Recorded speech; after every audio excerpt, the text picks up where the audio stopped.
Today I am going to be showing the uses of ChatGPT and how they can be positive or negative when used in education. I will also go over how to find images that are permissible to use and explain their licenses and attributions. So the first step here is going to just be to type in ChatGPT, and it pops up here with this text box that says to ask anything. So the first thing we're going to ask is for it to create a practice study quiz on plant and animal cells for my quiz, please. And there we go. It just spits it out like nothing. Even gave us an answer key there, so it looks like we've got some multiple choice, short answer, true or false, a challenge question, so it gives you a good amount of variety, as well as the answer key for students to check their answers, as well as these options here, such as making it harder or easier, so that would be like changing the grade level, turning it into a Google Forms style quiz, adding a diagram labeling practice, like for example, like a picture of the animal cell and labeling the parts of it, or making a one-page study sheet. So this, I feel like, is a very positive use of ChatGPT. As you can see, it is a great way to help students study and retain information. So the second thing we're going to do is we are going to ask Chat to write me a 4-paragraph paper that demonstrates the differences between plant and animal cells.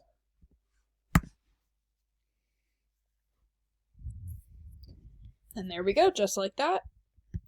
It spits out a 4-paragraph paper.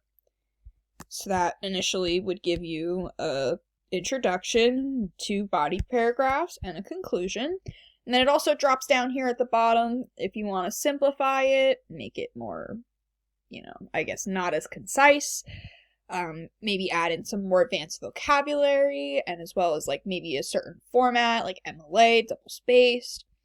So this, to me, I feel like it can be positive if a student is using it, if they're maybe having some sort of like writing block or something and they need like inspiration.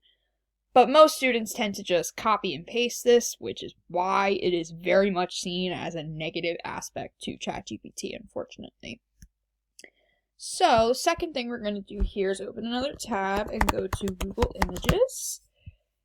And then we're going to search for dogs. We're going to go to Tools, and this is very important. We're going to go to the Usage Rights and make sure we change it to Creative Commons licenses. And then we're going to click on this first picture here. Now, the way to find out what license a certain picture has, we just click on this little button here called License Details. And this one pops up with a license that's called Attribution Non-Commercial 4.0 International D. So you are free to share and adapt this content under the following terms of attribution, meaning you must give appropriate credit, non-commercial, meaning you may not use the material for commercial purposes, and no additional restrictions. So there we go, that's that one. And then we are going to go to this fourth picture here. Click on the license details. Now this one is a part of public domain, meaning you don't have to give credit. You are free to use this however and whatever you choose or please to do with this image. You do not have to worry about any sort of restrictions on that. So there you have it. So that's how you would go on to find proper images that you can use without having to worry about copywriting issues or any of that sort of thing. You just have to make sure that you know what license those specific things hold and make sure that you're abiding by their restrictions.